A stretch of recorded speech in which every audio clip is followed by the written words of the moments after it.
말씀 전합니다. 오늘이 벌써 12월 첫째 주일입니다. 제가 연말이 되면 이제 종말에 대해서 이제 말씀을 드리곤 합니다.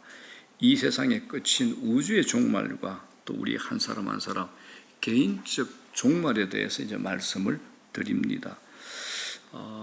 정말 며칠 안 남았죠.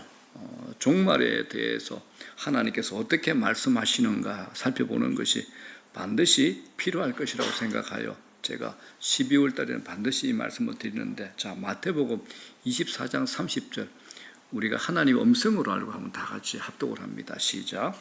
그때에 인자의 징조가 하늘에서 보이겠고 그 땅의 모든 족속들이 통곡하며 그들이 인자가 구름을 타고 능력과 큰 영광으로 오는 것을 보리라. 여기서 인자는 예수 그리스도를 가리킵니다. 성경은 분명히 예수님께서 재림하실 때 구름을 타고 오실 것이라 라고 말씀합니다. 하늘 위에서부터 오신다는 거죠. 자, 이런 말씀 드리면 이제 다들 홍길동을 이제 상상을 하고 긴가민가 의심도 하고 영화나 소설 같은 이야기로 한 귀로 듣고 한 귀로 흘려버리는 분이 있는데, 그런데 이 말씀을 저희들이 부인을 못하는 게 예수님께서 친히 하신 말씀입니다. 제가 풀어드릴게요. 성경이 왜 정확한 내용인가, 역사적 사실이고 구체적 사실이기도 하고, 그리고 예언적 말씀이 왜 정확하게 이루어지고 있는가라는 것을 제가 한 가지 사건으로 증명을 해볼게요. 자, 마태복음 26장 한번 볼게요. 자, 이런 말씀이 또 다 같이 시작. 예수께서 이르시되 친구여 네가 무엇을 하려고 왔는 행하여 하라시니 이에 그들이 나와 예수께 손을 대어 잡는지라. 예수와 함께 있던 자 중에 하나가 손을 펴 칼을 빼어 대제사장의 종을 쳐 그 귀를 떨어뜨리니 합니다. 본문은 예수님께서 십자가를 지시기 전에 가룟유다가 예수님을 잡으러 체포조를 데리고 온 상황이죠. 체포조 중에 한 사람이 예수님을 잡으려고 예수님의 몸에 손을 댔습니다. 그 순간 제자 한 명이 칼을 뽑아가지고 예수님의 몸에 손을 댄 사람의 귀를 쳤습니다. 칼 맞은 사람이 어떻게 되고 귀가 떨어져 나갔죠. 이게 이제 마태복음의 이야기입니다. 자, 마태가 이 마태복음을 기록할 때는 충분했습니다. 그런데 이 말씀을 읽는 사람이 질문이 생겼습니다. 칼 맞은 사람이 어느 쪽에 귀가 떨어져 나갔을까? 왼쪽일까 오른쪽일 거죠. 그런데 그렇다면 이 사람은 한쪽 귀만 남은 짝귀가 분명한가라는 궁금이 생겼을 겁니다. 그래서 누가복음을 기록하면서 이 질문에 대한 답을 줍니다. 누가복음 22장 시작. 그 중에 한 사람이 대제사장의 종을 쳐 그 오른쪽 귀를 떨어뜨린지라. 예수께서 일러리시되 이것까지 참으라 하시고 그 귀를 만져 낫게 하시더라. 누가가 뭐라 그럽니까? 칼 맞은 사람의 오른쪽 귀가 떨어져 나갔다. 그리고 예수님께서 그 사람의 귀를 붙여 낫게 해주셨다라고 기록했죠. 자, 또 세월이 지났습니다. 사람들에게 또 이제 의문이 생깁니다. 왜냐하면 이 사건이 일어난 지 얼마 동안은 이 사건을 직접 목격한 사람들이 많았죠. 아무 문제가 없었습니다. 그런데 10년, 20년 세월이 흐르다 보니까 이 이야기가 사실이라면 예수님의 제자 중에 칼부림을 한 사람은 누구일까? 그 귀가 떨어져 나간 사람이 실제로 있기나 하는 걸까라는 의심이 생겼습니다. 그래서 마태복음과 누가복음보다 약 30년 뒤에 기록된 요한복음에서 이 사건에 대해서 이렇게 우리에게 답을 줍니다. 요한복음 18장 시작. 이에 시몬 베드로가 칼을 가졌는데 그것을 빼어 대제사장의 종을 쳐서 오른쪽 귀를 베어들이니 그 종의 이름은 뭐죠? 말고라. 자, 칼을 휘두른 사람이 누구죠? 예수님의 수제자 베드로랍니다. 칼을 맞은 사람의 이름은 뭐죠? 말고입니다. 이것처럼 하나님께서는 마태복음에서부터 시작해서 요한복음이 기록될 때까지 인간의 질문에 대해서 계속 응답하면서 성경을 완성시키게 하신 겁니다. 모른다면 할 수 없지, 모르는 채 그냥 있으라 하시는 것이 아니라 끊임없는 인간의 질문에 답을 하시면서 성경을 완성시키신 겁니다. 이것처럼 성경은 이 우주를 창조하시고 시작하신 이며 심판주 되시는 예수님께서 이 땅에 다시 오실 때 구름을 타고 오실 것이다, 하늘 위에 오실 것이다라고 말씀을 하시는 겁니다. 자, 이걸 믿기 위해서 또 우리가 예수님이 이 땅에 오시기 수백 년 전에 이렇게 오실 것이다, 예언된 구약 성경의 내용과 일치하는가 한번 살펴볼 필요가 있습니다. 자, 예수님은 2000년 전에 오셨는데 예수님 이 땅에 오시기 이미 이전에 수백 년 전에 예수님께서 이런 모습을 가지실 거다라고 구약 성경에 기록된 내용이 대충 332가지입니다. 그런데 그게 다 맞아 떨어집니다. 그러다 보니까 성경을 읽는 사람들은 무릎을 치죠. 이게 어떻게 맞아질 수 있는가? 제가 대표적인 그 3가지만 얘기해 볼게요. 예수님은 남자와 관계를 갖지 않았었죠.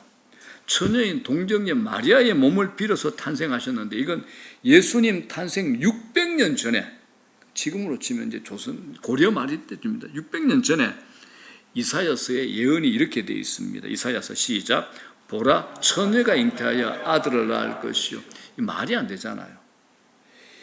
인간의 원리에, 인간의 몸에 처녀가 잉태해서 아들을 낳는다. 남자의 무엇이 없이 처녀가 아들 낳는다. 말이 안 되잖아요. 이걸 예수님 탄생 600년 전에 이미 이사야 선지자 통해서 예언되어 있다는 사실입니다. 자, 예수님이 어느 지방에 태어나셨습니까? 베들레헴에서 태어나셨죠. 이것도 예수님 태어나시기 700년 전에 미가라는 선지자에 의해서 예언되어 있는 사실입니다. 자, 미가서 5장 2절 시작. 베들레헴 에브라다야, 너는 유다 여러 족속 가운데서 작은 족속이지만 이스라엘을 다스릴 자가 네게서 내게로 나올 것이다. 그의 기원은 아득한 옛날 태초에까지 거슬러 올라간다. 이거죠. 에브라다 지방 베들레헴아, 유다 부족들 가운데 너는 지금 보잘것없나? 이스라엘을 다스릴 자가 네에게서 태어난다. 그분의 기원은 아득한 옛날이다. 태초에까지 거슬러 올라간다. 왜? 그분은 창조주시잖아요. 하나님이잖아요. 또 있습니다. 예수님께서 십자가를 지시려고 예루살렘에 입성하실 때 뭘 타고 오셨습니까? 나귀를 타고 오셨죠. 이것도 예수님 탄생 480년 전에 스가랴 선지자에 의해서 예언된 내용입니다. 자, 스가랴서 9장 9절 시작. 보라, 네 왕이 네게 임하시나니 그는 공의로우시며 구원을 베푸시며 겸손하여서 나귀를 타시나니. 그렇기 때문에 성경 안에 예수님의 탄생에서부터 지상사역, 십자가와 죽음, 부활, 성천에 이르기까지 많은 부분이 이미 구약 성경 안에 예언이 되어 있고 그 예언 그대로 이루어졌다는 사실입니다. 그렇기 때문에 예수님께서 심판주로 재림하실 때 하늘로부터 오신다는 이 말씀도 당연히 문자 그대로 이루어질 겁니다. 이렇게 생각하죠. 재림하실 예수님. 그러면 우리가 사는 한반도 하늘에 재림하신다면 지구 반대편 미국인들은 그 사실을 어떻게 알 수 있을까? 이렇게 생각할 수 있습니다. 이런 것 가지고 반드시 또 물어보고 시비를 거는 친구들이 있어요. 그런데 성경을 보면 부활하신 예수님께서는 이미 시간과 공간을 초월하고 계셨어요. 자, 예수님께서 부활하신 이후에 사건이 있죠. 제자들이 마가 다락방에서 문을 잠그고 있을 때 누구도 문을 열지 않았지만 예수님께서 호련히 제자들 가운데 나타나셨습니다. 왜요? 시간과 공간을 초월하셨기 때문입니다. 예수님이 누굽니까? 시간을 만드신 분이에요. 우리는 자꾸 하나님조차도 시간 안에 갇힌 분으로 생각합니다. 아닙니다. 하나님은 시간 바깥에 계신 분이고 시간을 만드신 분입니다. 공간을 초월하시는 분이죠. 그렇기 때문에 예수님께서 시공을 초월하여 하늘에서부터 임하실 것이기 때문에 지구는 둥글지만 어느 곳에서든지 다 볼 수 있다라는 겁니다. 자, 사랑하는 여러분, 주님이 이 땅에 다시 오는 날, 재림하시는 날은 우리가 사는 지구의 종말입니다. 모든 것이 다 스탑이 되겠죠. 시간도 스탑할 겁니다. 그런데 이 날은 아무도 모른다라고 성경은 우리에게 말씀합니다. 그렇기 때문에 이 날을 지적하고 이 날이다라고 얘기하는 우리의 주변에 이단들이 너무 많습니다. 전부 이단들입니다.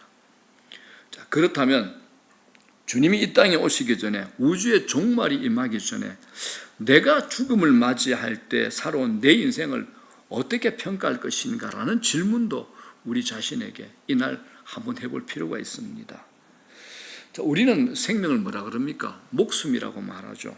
우리의 호흡인 숨이 목에 달려 있다라고 보는 겁니다. 그래서 죽음이 뭡니까? 숨이 더 이상 목으로 넘어가지 못하는 것. 그래서 목숨이라 그러죠. 그런데 하나님께서 이렇게 말씀하십니다. 인간의 호흡은 코에 있다라고 말합니다. 코에 있다. 자, 이사야서 2장 22절 이렇게 말씀하죠. 너희는 인생을 의지하지 말라. 그의 호흡은 코에 있나니 새말 가치가 어디 있느냐라고 말씀합니다.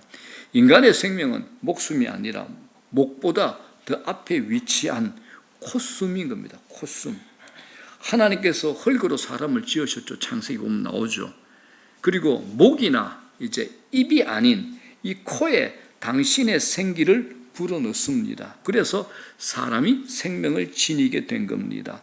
하나님께서 인간을 그렇게 창조하시기 때문에 인간의 생명을 사람들은 목숨이라 그러지만 하나님께서는 콧숨이라고 부르는 겁니다. 내가 지금 코로 내뱉은 숨을 다시 들이키지 못하면 그건 죽음이죠. 죽음은 우리의 코끝에 달려 있습니다. 1979년에 여러분 기억나시나요? 박정희 대통령이 이제 피살됐습니다. 당시 9.1장을 치렀어요. 9.1장. 전국에 설치된 분향소에 분향한 사람이 1,700만 명이었습니다. 대형 운구차를 100명의 사관 생도들이 운송하였고 절대 권력자의 국장이었잖아요. 국장. 그 규모와 장엄함은 상상을 초월했습니다. 태극기를 덮은 관이 이제 하관이 되고 대한민국 대통령 박정희라는 휘호가 새겨진 대리석이 그 위에 다시 덮여졌습니다. 그리고 취토 알죠, 그죠? 취토 흙을 취하여 관위에다 뿌리죠. 자, 그 다음에 제가 이거 설명하는 이유가 이거 다음 게 중요하기 때문에 설명합니다. 그 다음 장면에서 우리가 놀라는 게 있습니다. 대통령 관위에 흙을 다지기 위해서 이제 무덤에 들어가잖아요. 흙을 밟아야 되니까. 그 무덤에 들어간 사람은 국무총리도 아니요, 국방부 장관도 아니요, 장화를 신은 묘지의 인부였습니다. 일개 무명인 묘지의 인부만 대통령 관위에서는 특권을 누리게 된 거죠. 여러분, 우리가 이 세상에서 아무리 고귀한 직책과 삶을 누렸을지라도 내 코끝에서 호흡이 먹기만 하면 나는 묘지 인부의 장화 아래 밟히든지 아니면 화장터 뜨거운 불 안에서 다 타서 작은 잿가루로 남아 유골함에 담겨질 겁니다. 요사이는 TV를 통해서 테러 지진 같은 끔찍한 사건을 우리가 자주 봅니다. 그런데 어느 나라나 상관없습니다. 구조대원들이 건져낸 사람이 코끝에 숨이 붙어 있으면 하얀 모포를 씌운 채 앰뷸런스 구조차로 옮깁니다. 그러나 호흡이 끊어지면 어떻게 합니까? 어김없이 시커먼 대형 쓰레기 비늘을 덮습니다. 여러분, 호흡이 끊어진 인생이 무엇입니까? 콧숨에 불과한 인생이 얼마나 보잘것없는 것일까요? 그래서 오늘 우리 모두가 하나님 앞에서 정직하게 만약 오늘이 내 코끝에서 숨이 멎는 마지막 날이라면 내 인생을 어떻게 평가할 것인가 함께 생각하는 시간을 가질까 합니다. 자, 히브리서 9장 20절에 27절에 우리 인생에 대해서 성경은 이렇게 말씀합니다. 시작. 한 번 죽는 것은 사람에게 정해진 것이요 그 후에는 심판이 있으리니. 여러분, 이 사실을 부정할 사람이 있습니까? 이 진리를 거부할 사람이 있습니까? 이걸 누가 거절할 겁니까? 한 번 죽는 그날에는 보고 싶은 사람을 다시 보지 못하는 날입니다. 하고 싶은 일도 더 이상 하지 못하는 날입니다. 내게 1,000만금 있어도 나와는 아무 소용이 없는 날입니다. 그러나 그날은 어느 순간 갑자기 느닷없이 찾아오는 날입니다. 무엇보다도 그날은 하나님의 심판대 앞에 서게 되는 날이라는 겁니다. 하나님의 심판은 예수 그리스도를 믿는 이에게는 하나님의 상 주심이 있는 날이요, 예수 그리스도를 믿지 않는 자에게는 하나님의 저주의 형벌이 임하는 날이 됩니다. 세상 사람들이나 신앙이 분명치 않는 사람들은 심판이라는 말에 굉장히 거부감을 가집니다. 아무리 바르고 선하게 살아도 하나님이 심판하신다면 그 하나님은 불공평한 하나님이지 어떻게 공정한 하나님이라고 심판의 형벌로만 하려고 하냐고 불평을 납니다. 그런데 여러분, 심판은 하나님께서 믿는 이에게는 하나님의 상 주심이 있는 날이요, 믿지 않는 이에게는 하나님의 형벌이나 저주나 지옥불이나 멸망이 있는 날입니다. 하나님의 심판, 이게 우리 신자들의 근본 삶입니다. 이게 우리의 근본 삶이 되는 겁니다. 생각해 보십시오. 하나님께서 불의한 자들은 멸하시고 하나님 안에서 선하고 바른 삶을 살 사람을 높여야 그게 심판이 되죠. 하나님께서 그렇게 심판하셔야 의로우신 하나님이 되실 수 있고, 또 우리처럼 연약한 인간들이 어떤 환경과 상황 속에서도 바른 용기를 가지고 올바르게 살 수 있지 않겠습니까? 그래서 우리 신자에게는 이 약속들을 잊지 않고 바라보면서 살아가는 믿음이 반드시 필요합니다. 히브리서 11장 6절, 이 말씀 암송합시다. 시작. 하나님께 나아가는 자는 반드시 그가 계신 것과 또한 그가 자기를 찾는 자들에게 상 주시는 이심을 믿어야 할지니라. 우리가 이 땅을 살아가는데, 신자들이 이 땅을 살아가는데 반드시 이 두 가지는 믿으셔야 됩니다. 첫 번째 뭡니까? 하나님께서 살아계시는 것을 믿으셔야 되는 겁니다. 이건 쉬운 것 같은데 우리 삶에서 그렇게 쉽지 않은 겁니다. 우리가 아침부터 저녁까지 하루를 살면서 일터에서 혹은 운전하는 자동차 안에서 여러분들은 하나님께서 내가 있는 그 자리에 함께 살아계심을 계속 의식하면서 살아가고 있습니까? 그렇다면 정말 성숙한 그리스도인이십니다. 많은 그리스도인들이 이 중요한 사실을 의식하지 않고 살아갑니다. 교회에 가거나 예배 시간 안에서만 살아계신 하나님을 생각하는 겁니다. 사랑하는 여러분, 우리의 모든 시간에 모든 장소에 하나님을 의식하고 하나님을 경외하셔야 됩니다. 참된 그리스도인이 되기 위해서는 내가 어디에 있든 바로 그곳에서 하나님께서 살아계심을 반드시 믿으셔야 되는 겁니다. 어느 시간, 어느 장소이든입니다. 그런 하나님께서 두 번째, 상 주시고 셈하시는 분이심을 믿으시라는 겁니다. 하나님은 우리의 삶을 셈하실 겁니다. 그건 상 주시기 위함입니다. 저는 설교할 때 여러분들에게 말씀드리지 않습니까? 어렵지만 손해보고 사십시오라고 얘기합니다. 제가 제자 훈련하는 모든 분들에게, 상담하는 모든 분들에게 물어봅니다. 사랑이 뭡니까? 물어보면 온갖 얘기를 다 합니다. 그런데 사랑은 딱 두 가지입니다. 져주는 거, 손해보는 겁니다. 이거 사랑입니다. 오래 참고 온유하고 고린도서의 말을 다 꺼내는데 맞습니다. 맞는데 우리 삶에 제일 적용하기 좋은 거, 사랑은 져주는 겁니다. 사랑은 손해보는 겁니다. 제가 모든 분들에게 어렵지만 손해보면서 살라고 합니다. 굳이 이기지 말라고 합니다. 돈에 대해서도 마음으로도 말로도 이기지 말라고 합니다. 왜 그럴까요? 여러분, 저는 직장생활을 했기 때문에 영업 파트만 있었기 때문에 셈이 아주 좀 빠릅니다. 그럼에도 지십시오, 손해보십시오, 양보하십시오라고 말씀드리는 것은 이 땅에서의 계산은 천국에서 하나님께서 하시는 셈에 비하면 비교할 수 없을 만큼 보잘것없기 때문에 그렇습니다. 제가 어떤 분들과 얘기하다가 이렇게 사는 것이 크리스찬의 삶입니다라고 그랬더니, 목사님 그렇게 해서 어떻게 살아요? 라고 하시는 분도 있었습니다.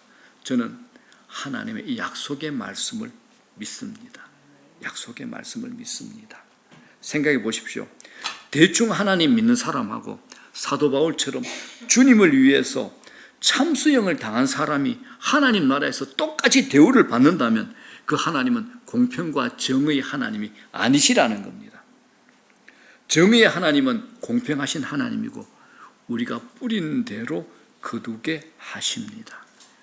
이 땅에서 우리가 뿌린 사랑, 희생, 섬김, 수고, 눈물, 아픔, 하나님께서 반드시 천국에서 상급으로 우리에게 후히 주실 겁니다. 사랑하는 여러분, 한번 생각해 보십시오. 우리는 상 주시는 하나님, 심판하시는 하나님을 믿을 때만 우리의 이 어두운 현실 속에서도 그 상을 바라보면서 신실하고 정직하게 아름답게 살아갈 수 있는 겁니다. 오늘날 우리 한국교회가 세상으로부터 비판받고 있는 이유가 뭡니까? 하나님의 복과 상을 세상의 것으로만 받아 누리려고 하기 때문에 한국 교회가 이렇게 욕을 얻어먹고 있는 겁니다. 이 대한민국뿐만 아니라 전 세계가 무슬림 회교도들로 골치 아파하고 있습니다. 그런데 이 회교도들이 단합할 수 있었던 것은 미국과 유럽의 백인들이 한 손에는 성경책을 들었는데 다른 한 손에는 아프리카와 중동을 강탈하고 자기들 것만을 챙겼기 때문에 그랬습니다. 그들에게 크리스찬이란 사랑과 희생과 겸손의 사람들이 아니었습니다. 자기들의 삶의 땅을 빼앗아가는 폭도들처럼 보였기 때문에 그렇습니다. 그래서 그들은 스스로를 지키기 위해서 회교를 중심으로 뭉칠 수밖에 없었던 겁니다. 우리가 교회 안에서도 사랑과 손해와 양보를 모르고 나 손해 못 봐요, 포기 못해요, 내가 왜 자존심 상하면서 져야 돼요 라고 하는 사람은 아직 천국 상급 소망이 희미하기 때문에 그렇습니다. 성경을 읽다 보면 족보가 나오잖아요. 우리가 창세기를 펴다 보면 창세기 안에도 족보가 나오는데 이걸 읽으면서 많은 분들이 부러워합니다. 자, 멋있는 족보 한번 봅시다. 창세기 5장 31절까지는 제가 좀 줄였습니다. 다 같이 읽어보겠습니다. 시작. 아담은 셋을 낳은 후에 800년을 지내며 그는 930세를 살고 죽었더라. 셋은 105세에 에노스를 낳았고 그는 912세를 살고 죽었더라. 에노스는 90세에 게난을 낳았고 그는 905세를 살고 죽었더라. 대부분 이제 900살 이상 살은 이런 족보가 계속 연이어 나오는데 여러분들 부럽죠? 여러분들은 이 말씀에서 무엇이 제일 가슴에 와 닿나요? 930살까지 살았어, 912살까지 살았어, 이것입니까? 성경이 여기에서 하고 싶은 말이 뭘까요? 죽었더라, 이 말을 하고 싶은 겁니다. 성경은 죽었더라, 죽었더라 합니다. 그런데 이제 이 족보가 신약, 예수님이 오신 신약 처음 성경 마태복음에도 족보가 나옵니다. 자, 마태복음 1장 한번 보겠습니다. 16절까지인데 제가 좀 줄였습니다. 1절, 2절, 16절 시작. 아브라함과 다윗의 자손 예수 그리스도의 계보라. 아브라함이 이삭을 낳고 이삭은 야곱을 낳고 야곱은 마리아의 남편 요셉을 낳았으니 여기서 제일 중요한 단어는 무엇일까요? 낳고입니다. 낳고. 창세기는 900몇 살 살았는데 죽었고, 신약 예수님의 계보는 어떻습니까? 예수님을 믿은 사람은 뭡니까? 낳고 생명을 얻었다는 겁니다. 누구를 통해서? 1절에 예수 그리스도를 통했습니다. 구약 성경의 첫 족보가 죽음의 족보입니다. 그러나 예수 그리스도와 더불어 시작되는 신약 성경의 첫 족보는 이처럼 생명의 족보가 되는 겁니다. 누구라도 어떤 사람이라도 예수 그리스도 안에서는 새로운 생명을 얻어 새로운 생명으로 거듭날 수 있다라는 겁니다. 여러분들 여름이 되면 좋은 심산 계곡을 가봤을 겁니다. 자, 심산 계곡 속에 바위나 나무는 자기 의지로 목욕이나 샤워를 할 수 없지만은 언제나 깨끗합니다. 그러나 만약 사람이 그 심산 계곡에서 한 달을 가만히 있기만 하고 목욕하지 않아도 바위나 나무처럼 깨끗해질 수 있을까요? 어떨까요? 전혀 그럴 수는 없습니다. 모든 것이 청청한 심산 계곡이라 할지라도 우리 인간만은 더러워집니다. 우리가 매일 씻어야 한다는 것은 우리가 더러운 존재라는 겁니다. 그래서 욥기서 25장 6절에 우리 인간을 가리켜 이렇게 말합니다. 시작. 구더기 같은 사람, 벌레 같은 인생이랴. 이렇게 한탄을 했겠습니까? 우리 중에 사정에 의해서 조상의 시신을 옮겨본 적이 있는 분이 있을 겁니다. 그런 분 계신가요? 조상의 시신을 옮겨본 적. 어떤 분의 이야기에 의하면 자신의 아버지 묘를 이장하기 위해서 무덤을 파고 관을 꺼냈는데 시신이 썩어서 악취가 나는 것은 받아들이겠는데 난생 처음 보는 이름 모를 벌레들이 새까맣게 시신을 덮고 있어서 아주 불쾌했다라고 합니다. 그래서 흐린 날씨에 막 구토를 참으면서 여러 사람이 삽을 휘둘렀지만 벌레들이 꿈쩍도 하지 않더랍니다. 바로 그때 하늘을 가리고 있던 이제 구름이 열리면서 그 사이로 햇빛이 시신 위로 쏟아져 내렸습니다. 그와 동시에 시체에 달라붙어 있던 그 많은 벌레들이 허물허물 사라지더라는 겁니다. 참으로 경이로운 광경이었다라고 그런 얘기를 했어요. 햇빛 앞에서 벌레들은 갑자기 사라집니다. 그럼 정말 중요한 거 있죠. 본질적인 거. 그러면 시신은요. 여러분, 시신은 시신일 뿐 그 햇빛에 아무런 반응을 하지 않습니다. 그런데 여러분, 우리가 주님을 믿음으로, 예수 그리스도를 믿음으로 주님이 우리에게 임하실 때 생명의 빛, 영원히 사라지지 않는 영생의 은혜를 얻은 자들로 우리는 바뀝니다. 이게 예수 믿는 겁니다. 여러분들은 예수 믿으십니까? 어떤 사람들은 예수님께서 이 땅에 재림하실 때 자기 눈으로 확인하고 그때 믿겠다라고 말합니다. 이런 사람 정말 미워요. 그죠? 그렇게 될까요? 예수님이 재림하실 때 사람들은 회개하지 못합니다. 그런 순간이 절대 오지 않습니다.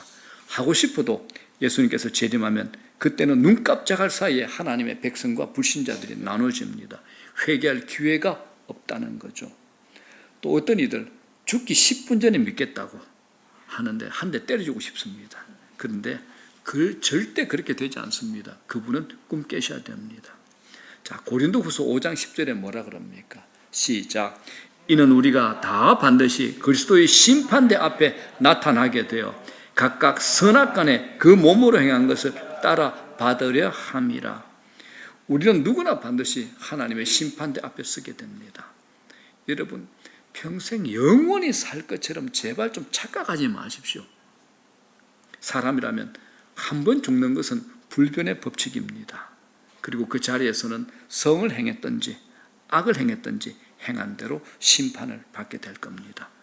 하나님의 심판대 앞에서 상급받을 영광스러운 삶을 이제부터라도 살 수 있기를 주의 이름으로 축원합니다. 자, 계시록 12장 12절 이렇게 구분합니다. 시작. 그러므로 하늘과 그 가운데 거하는 자들은 즐거워하라. 그러나 땅과 바다는 화 있을진저합니다. 두 그룹이 나오죠. 하늘과 그 가운데 거하는 자들, 그리고 땅과 바다에 거하는 자들, 이 두 그룹이 나옵니다. 여기서 예수 믿는 자들은 어디에 속한 자들일까요? 하늘과 그 가운데 거하는 자들입니다. 우리가 예수 믿지만 현실적으로 지금 우리는 두 발을 땅에 딛고서 살고 있습니다. 그런데 어떻게 하늘에 거한다라고 할 수 있습니까? 놀라운 일이죠. 이 말씀은 예수 믿는 성도들은 지금 이 땅에 살지만 나중에 죽어서 하늘나라에 가는 것도 맞지만 살아서 지금 우리가 하늘에 있다라는 것을 성경이 선언하는 겁니다. 살아있는데 지금 우리는 하늘에 동시에 있다라고 얘기합니다. 이걸 한 군데서 얘기하면 안 믿길 것 같아서 사도 바울이 신약 성경 에베소서에서 또 이렇게 얘기합니다. 에베소서 2장 5절 6절 시작. 허물로 죽은 우리를 그리스도와 함께 살리셨고 또 함께 일으키사 그리스도 예수 안에서 함께 하늘에 앉히시니. 허물로 죽은 우리를 예수님께서 함께 살리셨다라고 합니다. 이게 끝이 아닙니다. 6절에 뭐라 그럽니까? 그리스도 예수 안에서 함께 하늘에 앉혔다라고 합니다. 여러분, 이 사실이 믿어지십니까? 저는 당연히 믿어지십니다. 우리에게는 두 개의 현실과 신분이 있습니다. 하나는 뭡니까? 내가 두 발을 땅에 딛고 사는 현실. 또 하나는 성경에서 말하고 있는 하늘 사람이라고 하는 현실. 이 두 개의 현실과 신분을 동시에 가지고 있는 분입니다. 이게 예수 믿는 겁니다. 이게 성경이 우리에게 약속하고 있는 겁니다. 자, 이제 말씀 정리합니다. 자, 지금이 어떤 때인가? 사도 바울은 고린도후서에서 이렇게 얘기합니다. 보라, 지금은 은혜 받을 만한 때요. 보라, 지금은 구원의 날이로다라고 합니다. 지금이야말로 은혜의 때요, 구원의 날이다라는 겁니다. 자, 여러분, 우리가 냉정하게 한번 생각해 보십시오. 아무리 부자라도 기본적인 건 뭐 있습니까? 하루에 3끼 먹습니다. 아무리 먹고 싶어도 종일은 못 먹습니다. 자기의 건강을 위해서도 대부분 하루에 3끼 먹습니다. 또 아무리 큰 집, 큰 침대에서 잠을 청해도 몸을 누이는 공간은 내 키를 넘어설 수가 없습니다. 그렇다면 지금 어떤 시간입니까? 우리는 지금 뭘 하고 살아야 됩니까? 이 고린도서를 기록한 사도 바울이 목이 터지라 외칩니다.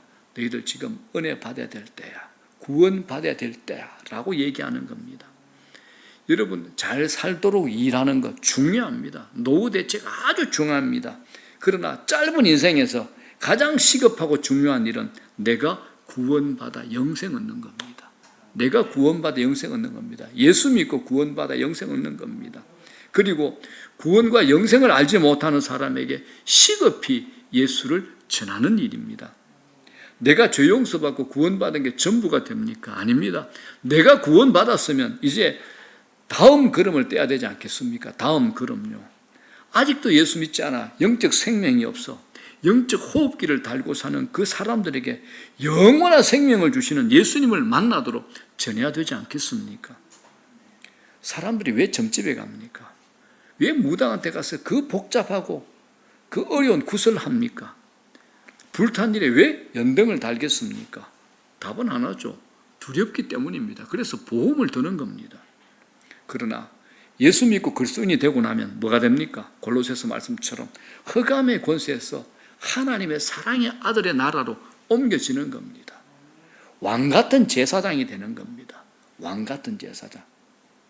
어둠에서 빛으로 옮겨지는 겁니다. 이게 예수 믿는 거라는 겁니다.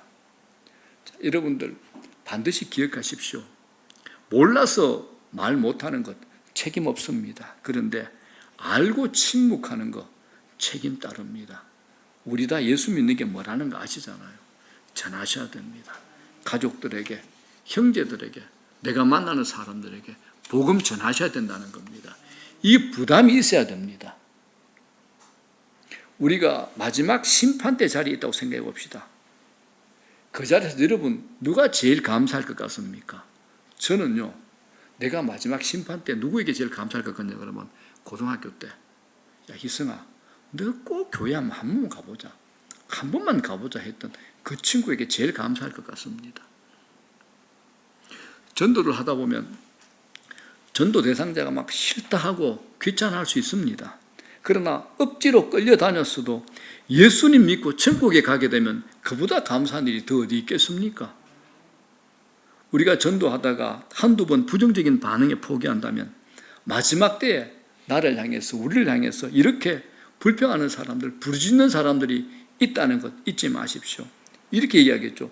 그때 왜 좀 더 나를 관건하지 않았나? 그때 김 지사님, 이 권사님 그때 왜 내게 관건하지 않았어요? 여보, 아들아, 딸아, 왜 나를 관건하지 않았어라고 얘기하지 않겠습니까? 주님의 심판대 앞에 섰을 때 제일 기억에 남는 사람이 될 수 있는 저와 여러분 되시기를 주의 이름으로 축원합니다.